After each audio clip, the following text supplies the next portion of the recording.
Welcome back. So how to do Global Regions and Geography DBQs and the DBQ Essay. The DBQ part of the Global History and Geography regions is the easiest part of this exam. Why? Everything is in the documents.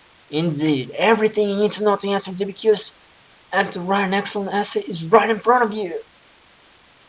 You don't need to know anything about that historical topic because everything is right there. Everything is right there. So, what that means is they could give you any historical topic and you should get an excellent grade on it because everything is right there in front of you.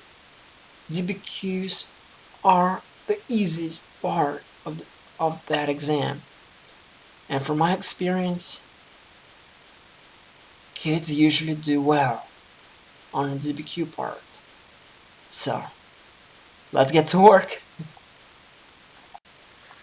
Why do they make you do DBQs? You know, the most common question that you might have is, why are they making you work on document-based questions, DBQs? Why not just stick with multiple choice questions and a thematic essay? Well, history is all about sources. There are two types of historical sources that you need to know for the regions. They are primary and secondary sources. Primary sources are documents that existed at the time of that historical event. Newspaper articles, books, photos, cartoons, movies, speeches, etc. Anything that existed at the time. So, and secondary sources, documents that were created after that event happened. So when you deal with DBQs that you're going to have to interpret, you will have some primary sources, you might have some secondary sources. And history is all about those documents. That's why they are making you work on them. Let's get to work. For the purpose of this review, we will examine the DBQ part of the August 2015 Global History and Geography regions. Remember, everything you need to know for the regions is in the documents. Here's the fun part. As long as you have simple reading comprehension skills, you should have no problems with the DBQ part. In other words, as long as you know how to read, you should do well. It's so easy, anyone can do it, as long as you know how to read. For the DBQ essay, you must cite your documents, very important, and I'm going to explain it later on in this review.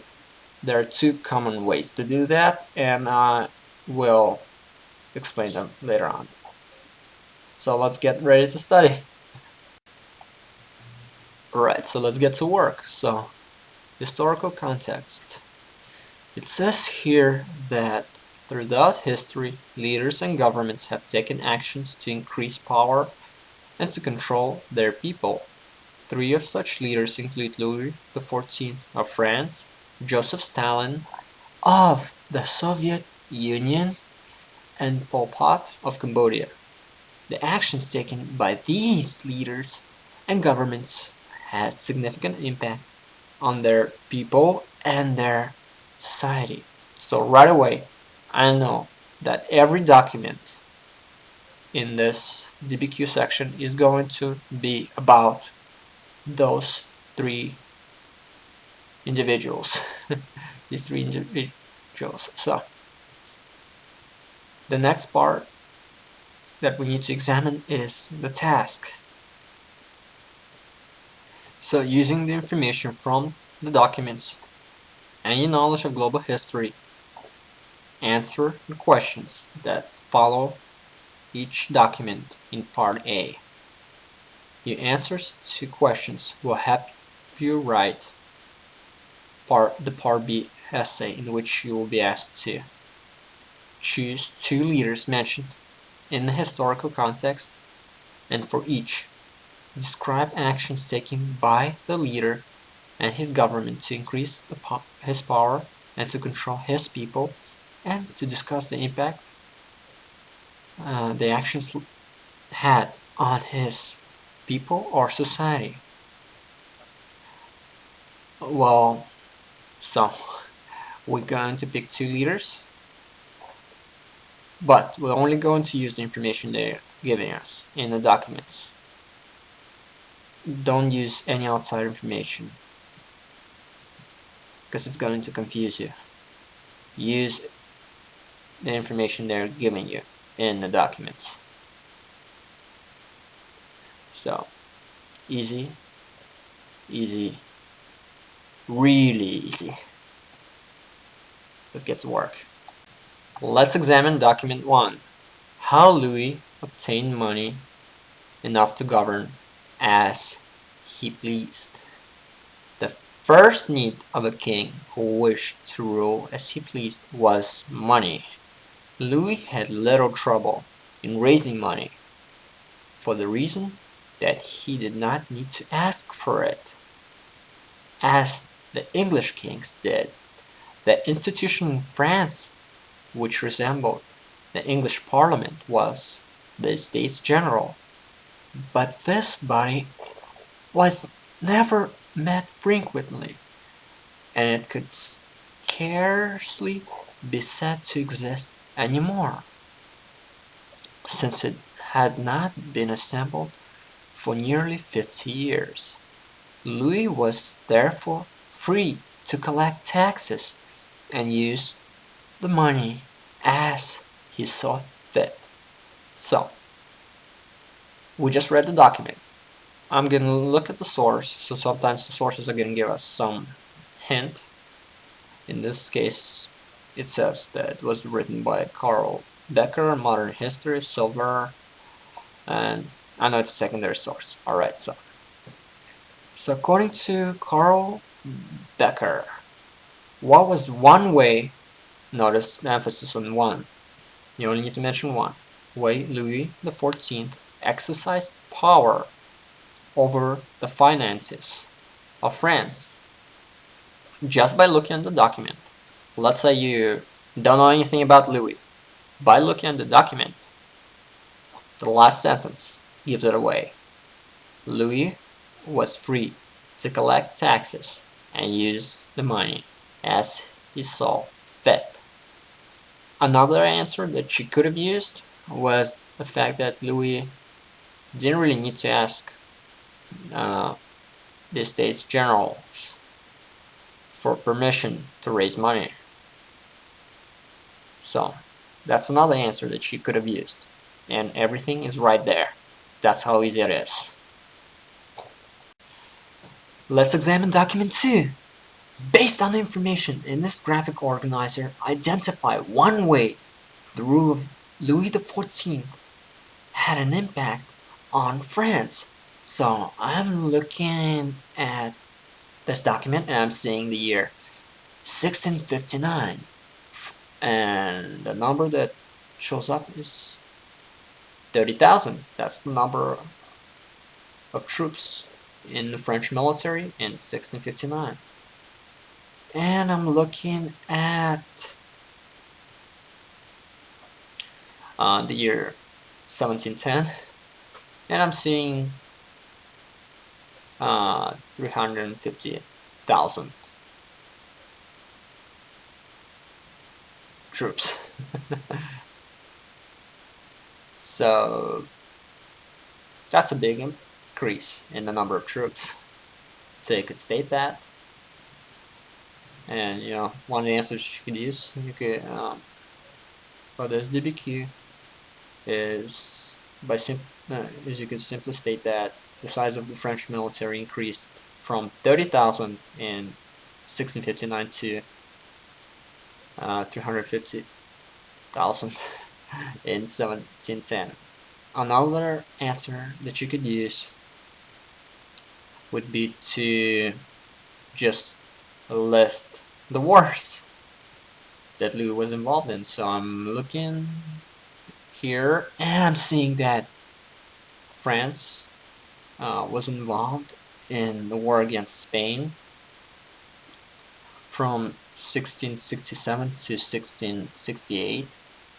There was also a Dutch War from 1672 to 1678, and the War of Spanish Succession from 1701 and to 1714. So you could definitely use that. But on the bottom it says that Louis XIV insisted that nobles spend time at Versailles. So if you put that sentence in your own words, you could use that. But remember, you only have to use one.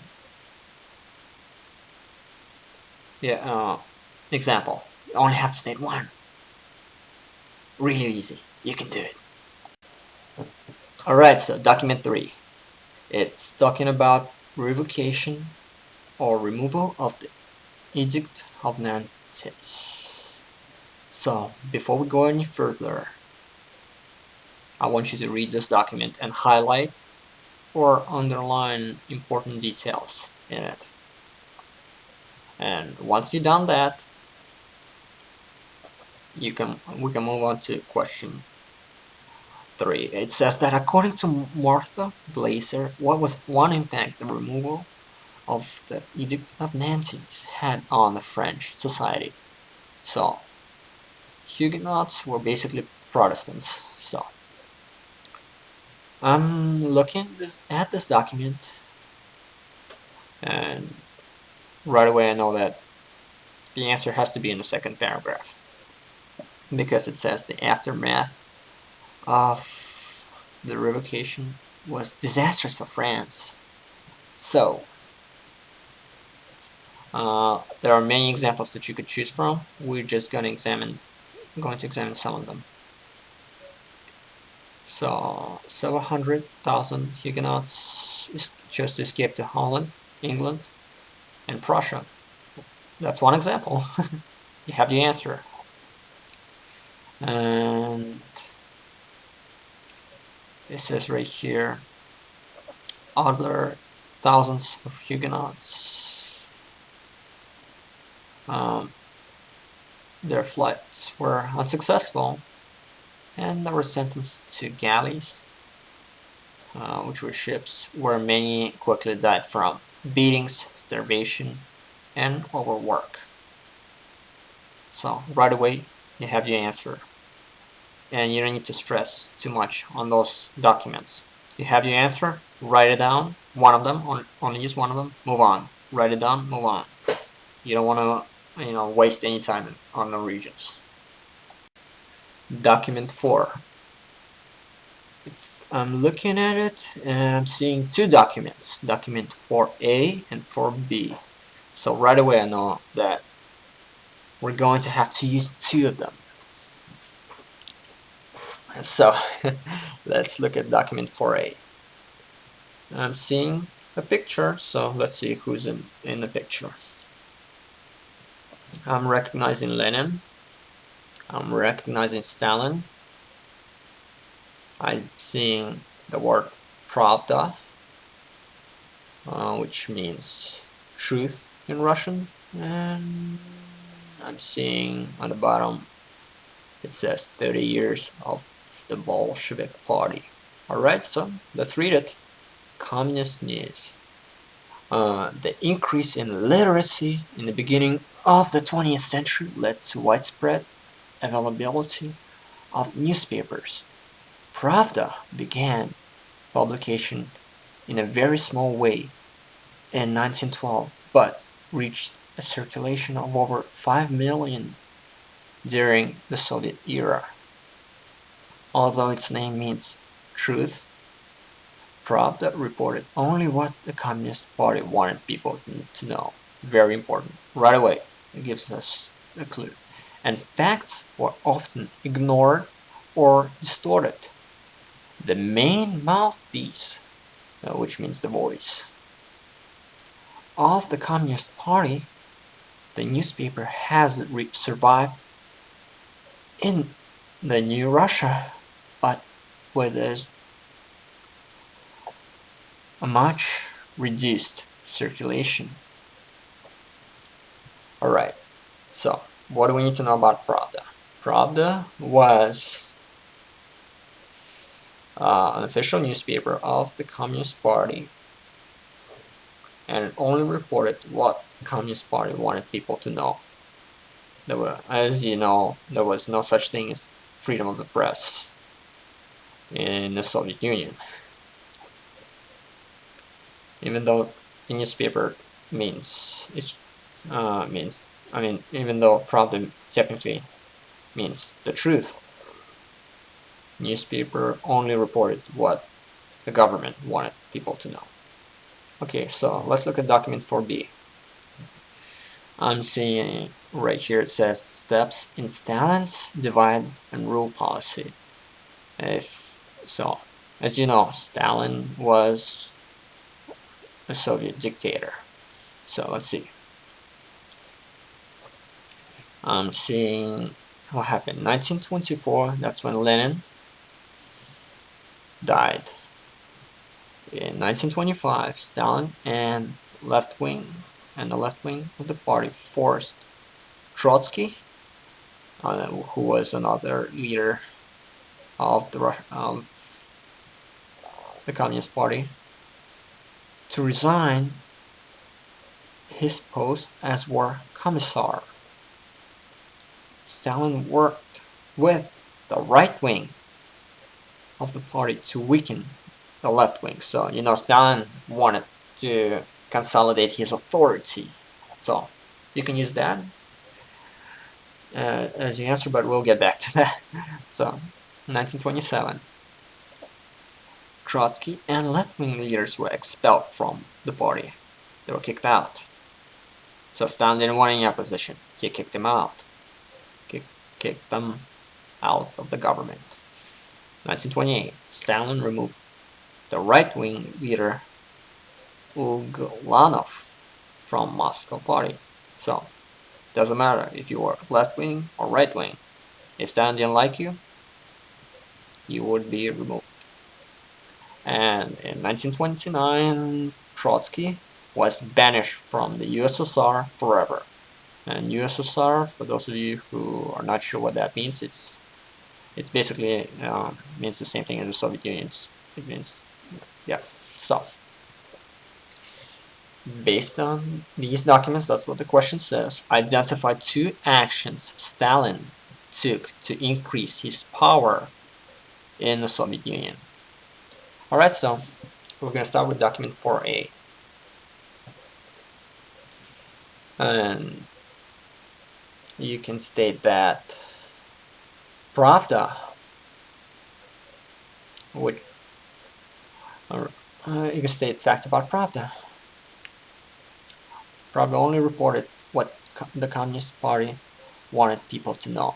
In other words, Stalin used Pravda to control public opinion. He used that newspaper. It was highly censored, so Pravda only reported what the Communist Party wanted people to know. That's the first fact and the first action that he took. Action number 2. There are a whole bunch of ideas that we could take, in fact, that we could take from document 4B, but let's focus on 1925. It says Stalin and the left wing of the party forced Trotsky to resign as his post as war commissar. That's one fact that you could use. And you can also state that Stalin worked with the right wing of the party to weaken the left wing. Of course, you can use that. And 1927, that's an even better fact. Because you can state that Trotsky and the left-wing leaders were expelled from the party. 1928, Stalin removed the right-wing leader from the Moscow party, Uglanov. You can state that. Or my favorite fact is that in 1929, Trotsky was actually banished from the USSR forever. Whole bunch of facts, you only need to say 2. Easy question. Document 5. Aha! It's talking about the Purge.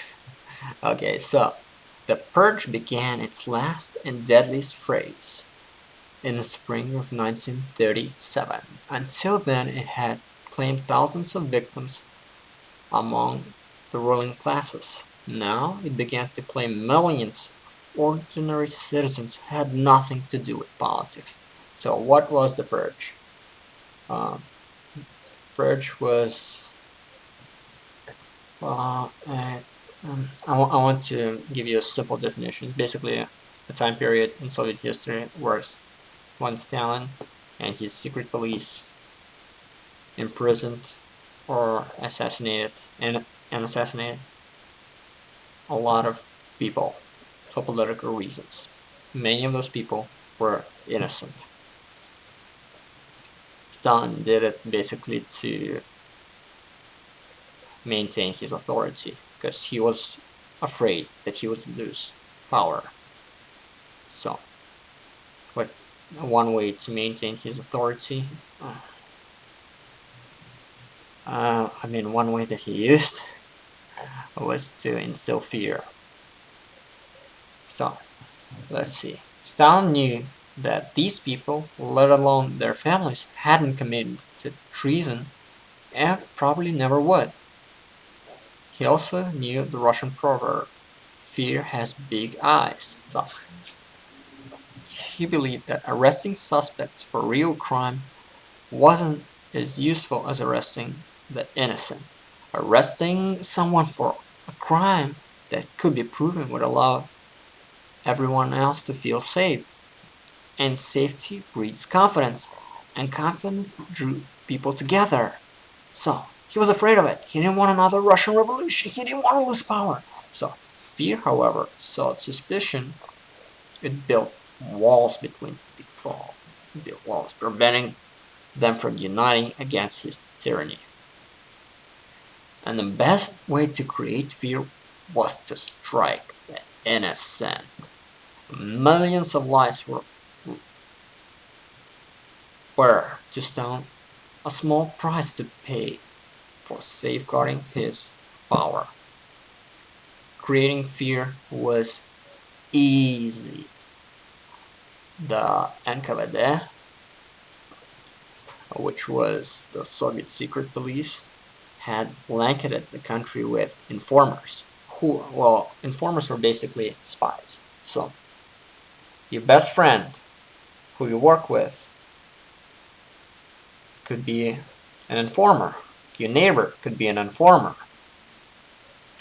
Even your family member, anyone could be an informer.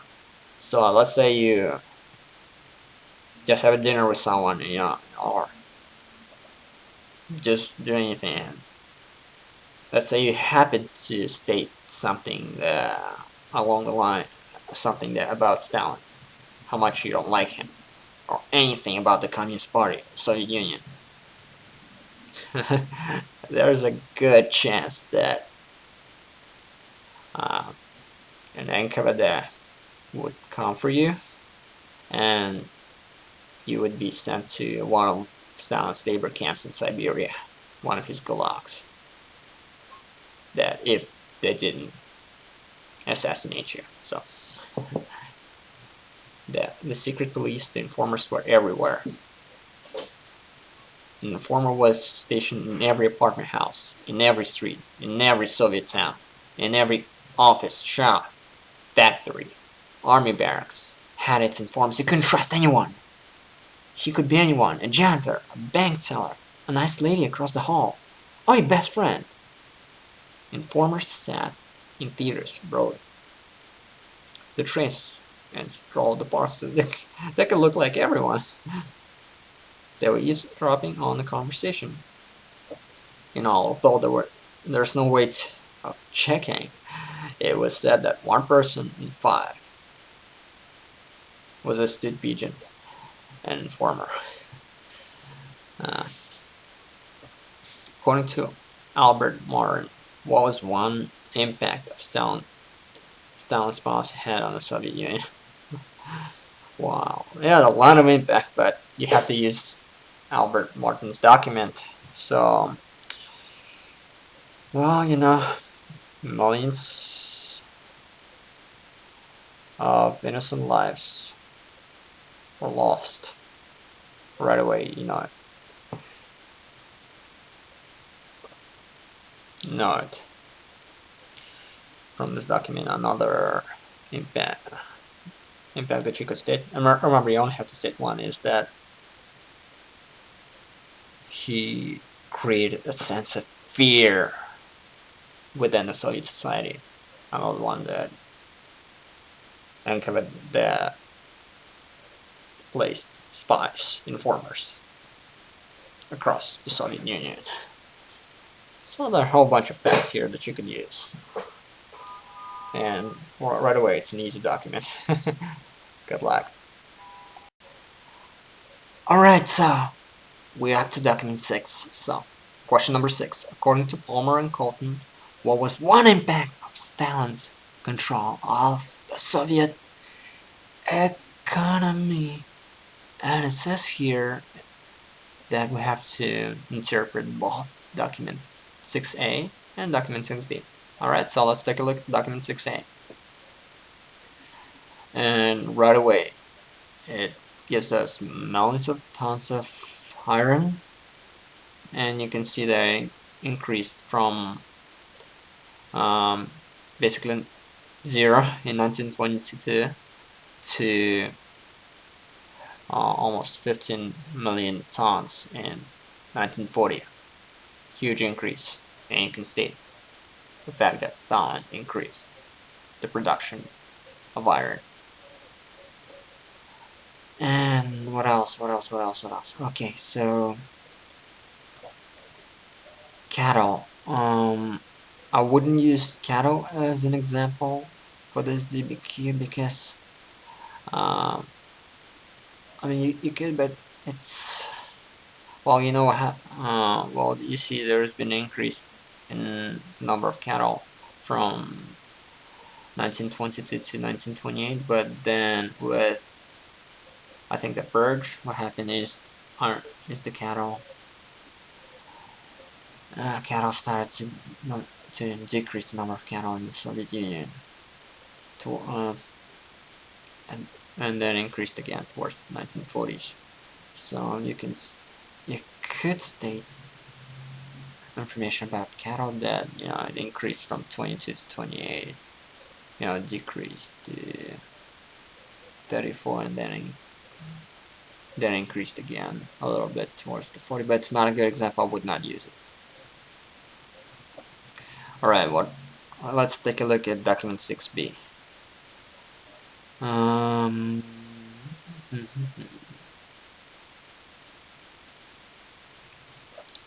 Okay, so there was an enormous buildup of heavy industry at the expense of food supplies.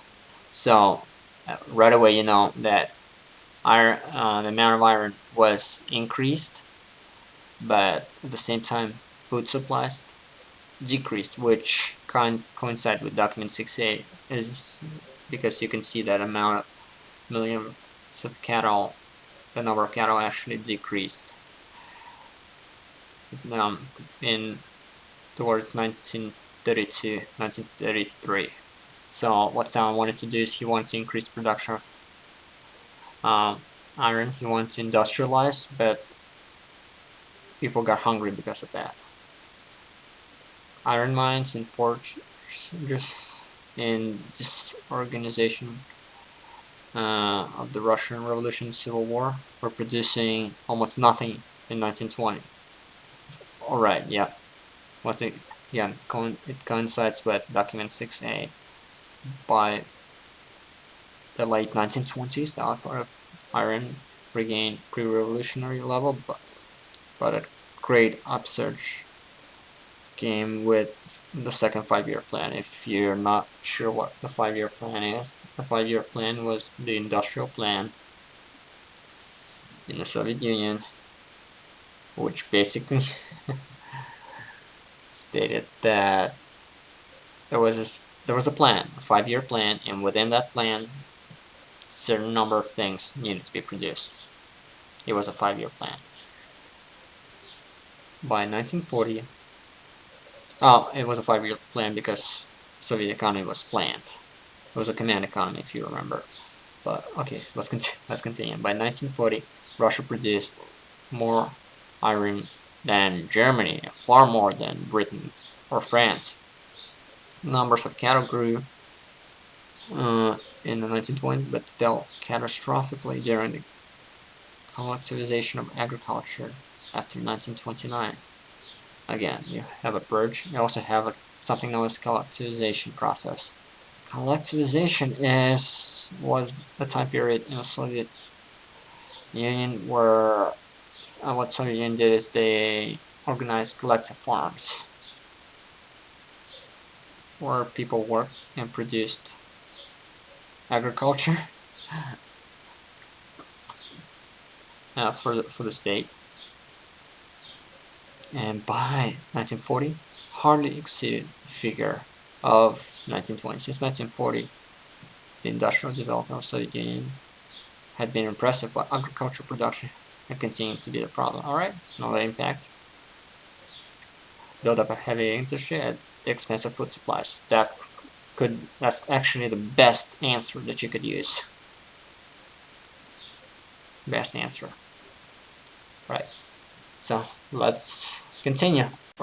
Alright, so we're up to document 7. It says that this passage recounts Cheetah Butt Mom's experience in April 1975 when Pol Pot and Khmer Rouge took over Phnom Penh, which was the capital of Cambodia. Right away, you know, it's the primary source because it's their personal experience. So, let's take a look at this document. Khmer Rouge soldiers were on the streets when I awakened before dawn. 4 to 6 men patrols moved through shelters,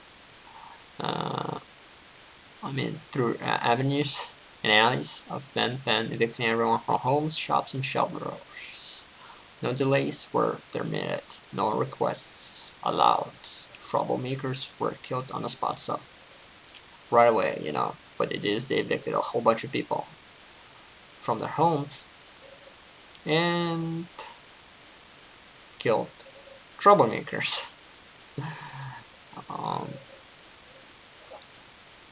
Often animals were slaughtered to intimidate owners, so that's one of the answers that you could use actually. So let's read the question. It says, according to Cheetah but Mom, I'm not sure if I'm pronouncing it the right way, but what was one action Khmer Rouge took to control the people? No, then. Okay, so evicting everyone from homes, killing troublemakers. So evicting people from homes, shops, and shelters would be one of the answers that you could use. But let's read the second paragraph. Already on the second day of evacuation, orphanages and monasteries, hotels, and hospitals stood empty. Within hours of takeover, people staying in these places have been driven from a city at gunpoint. Doctors and staff were killed if they resisted an expulsion. Hospital patients too weak to walk were killed on the spot. So, forced evacuation and assassination of people, of troublemakers, but you only have to state one action: forced evacuation of people from homes, shops, and shelters. Others carrying still attention. Plasma bottles locked from wards. Hospital beds filled with sick and dying were pushed through the streets and by relatives and friends. Alright, so they evicted everyone from homes, shops, and shelters. Forcefully. That's one answer that you could use. Okay, document 8.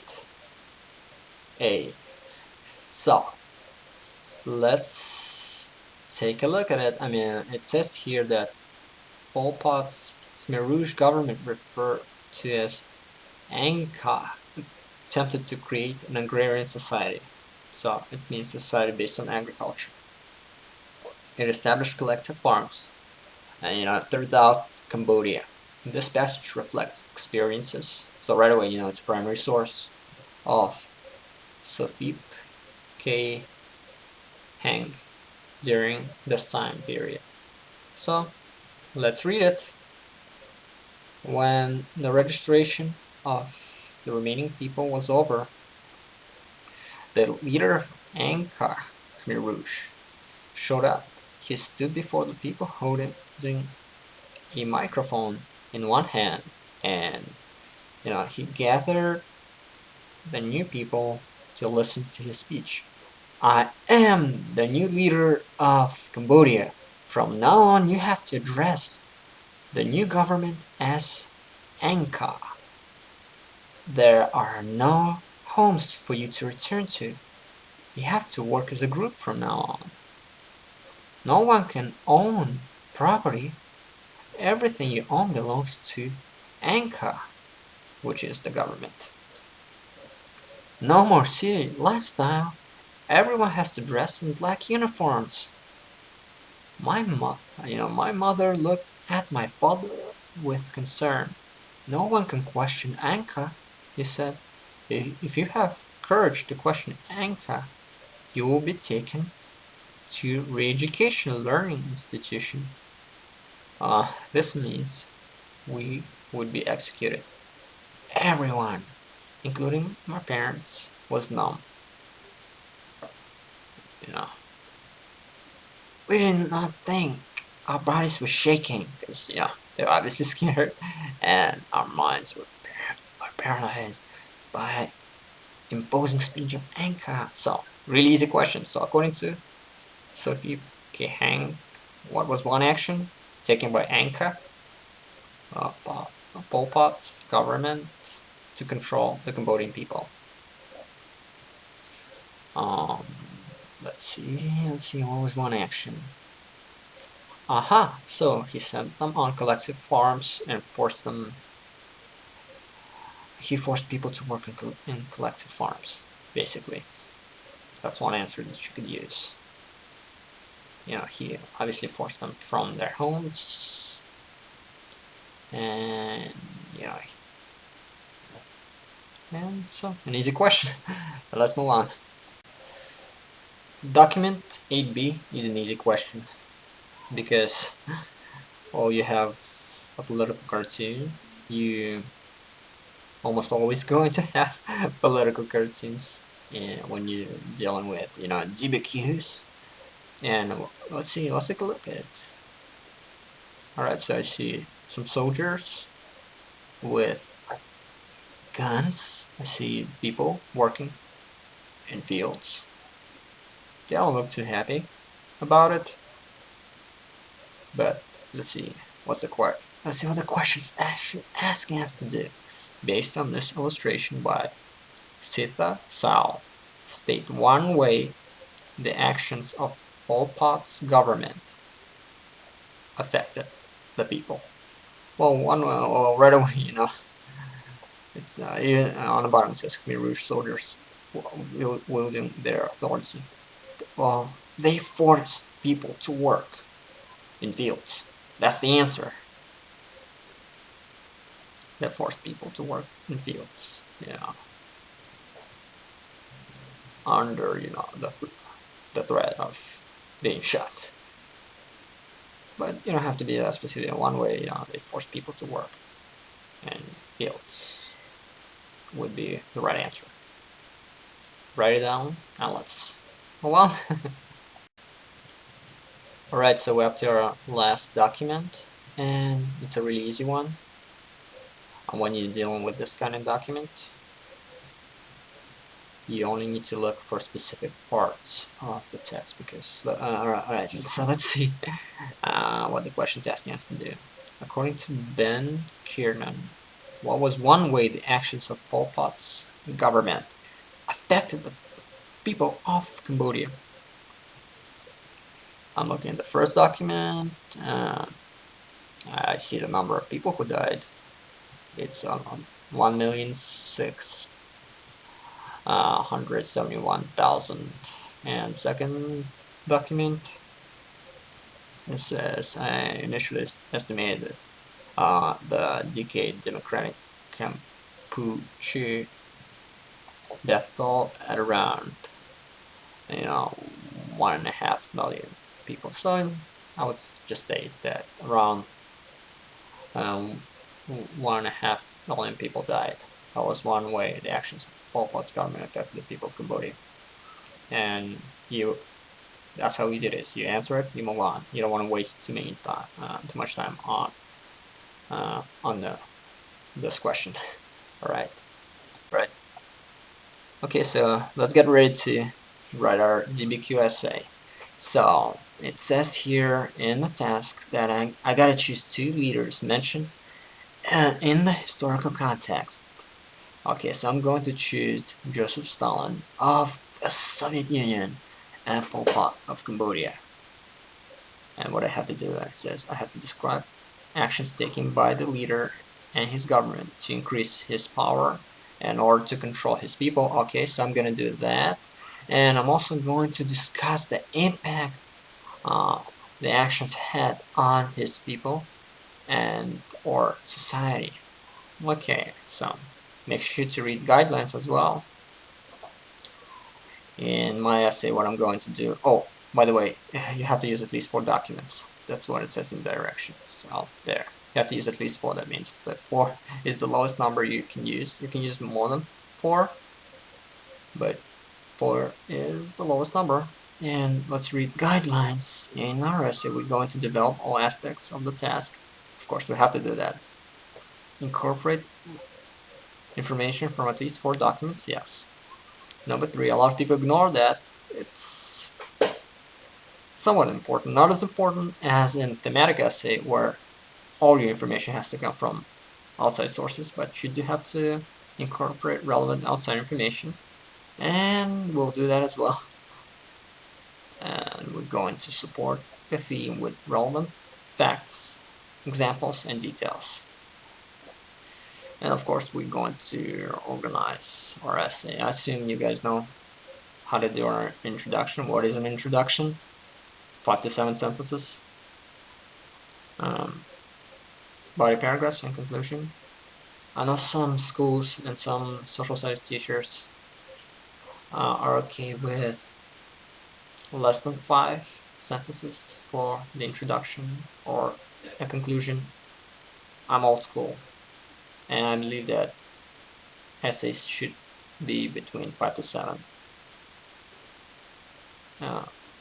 Should have 5 to 7 sentences in each paragraph. So that's the way we're gonna roll. So let's go.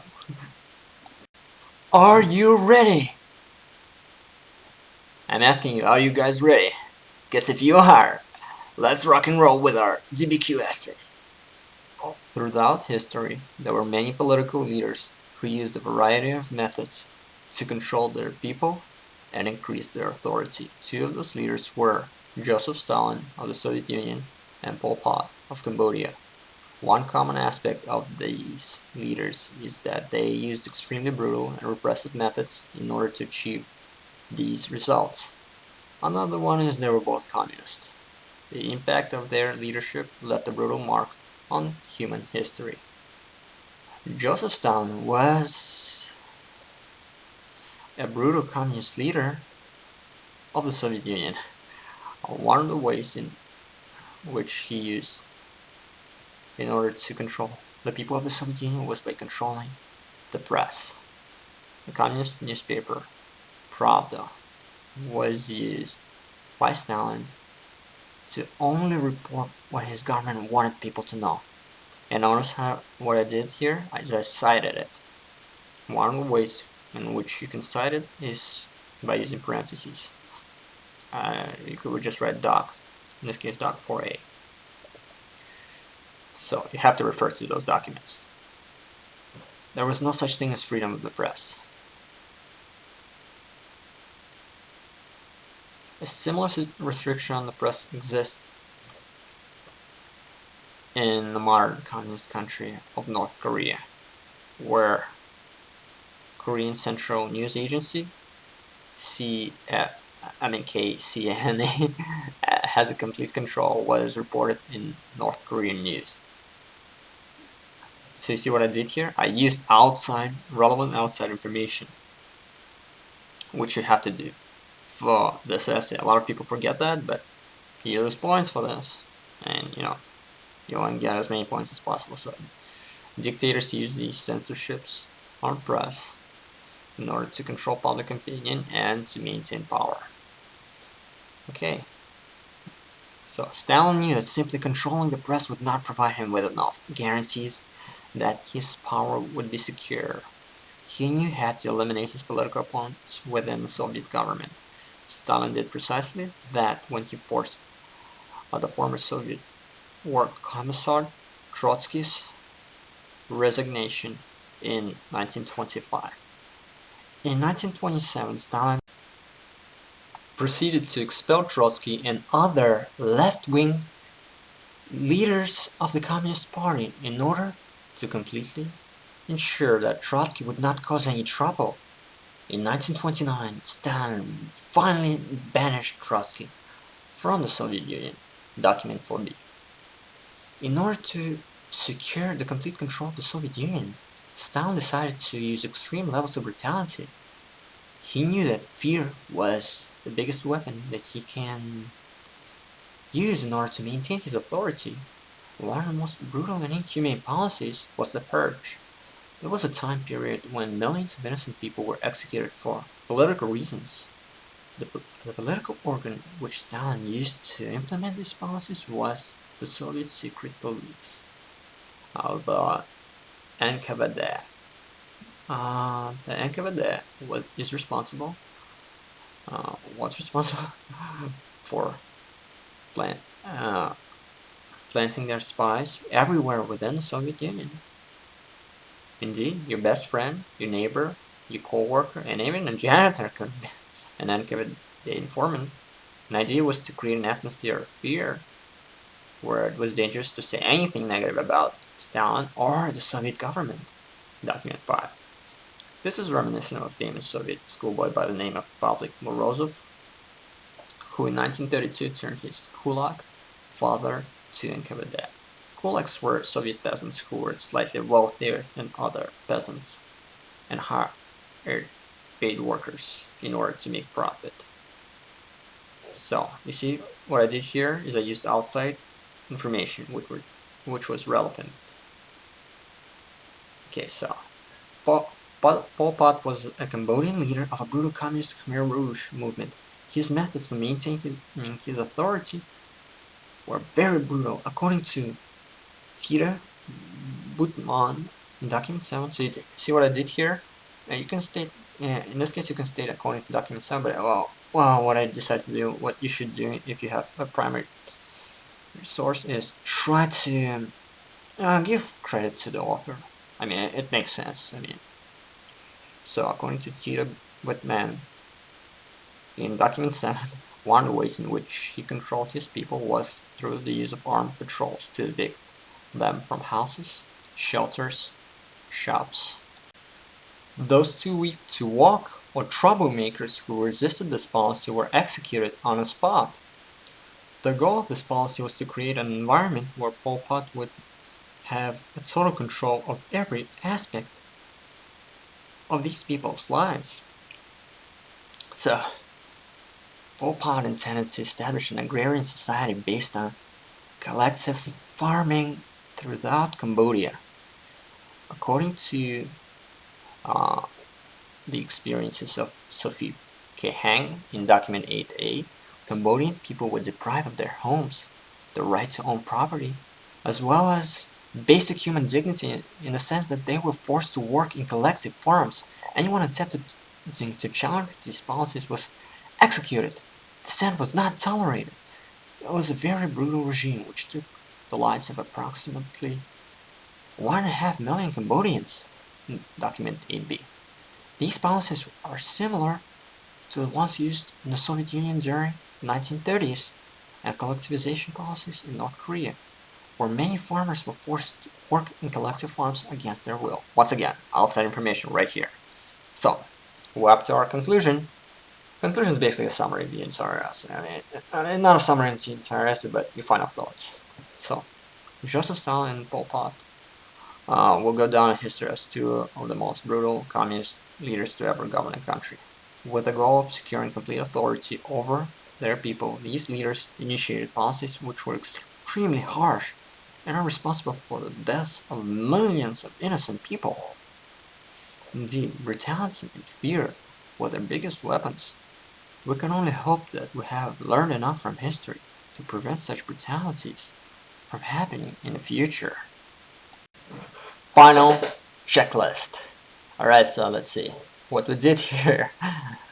We wrote an organized 7-paragraph essay. Did we write an organized 7-paragraph essay? Check. Now your essay doesn't have to be 7 paragraphs. It all depends on the type of question you're gonna get.